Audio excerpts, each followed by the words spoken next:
Sabiq deputat, Milli Şuranın Koordinasiya Şurasının üzvü Gültəkin Hacıbəyli Türkiyədə saxlanıldığını açıqlayıb. Yenilik Az xəbər verir ki, bu barədə o sosial şəbəkədəki hesabında məlumat paylaşıb. Hacıbəylinin sözlərinə görə İstanbulda kirayədə yaşadığı mənzildə Türkiyə Təhlükəsizlik orqanları tərəfindən saxlanılaraq karakola aparılıb. Oğlumla birlikdə evdə olduğumuz vaxt qapını döydülər. Əmniyyət əməkdaşları məni karakola aparacaqlarını bildirdilər. Türkiyəyə 25 sentyabrda gəlmişəm.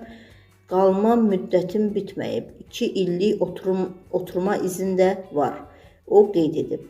Keçmiş deputat bildirib ki, saxlanması ilə bağlı ona hər hansı səbəb izah edilməyib.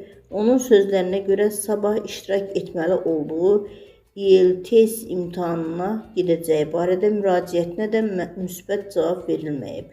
O həmçinin qeyd edib ki, saxlanılması siyasi sifarişdir və Ramiz Mehdiyevlə bağlı ola biləcəyini bildirib. Ramiz Mehdiyevlə əlaqəsi olandan şərəfsiz adam yoxdur. Günahsız olduğum halda məni şərləyənləri Allaha tapşırıram. Qeyd edək ki, dünən AXDP sədri Əli Kərimli də DTX tərəfindən saxlanılıb.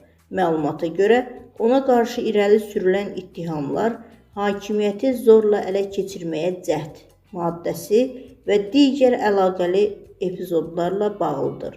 Faktla bağlı istintaq davam edir.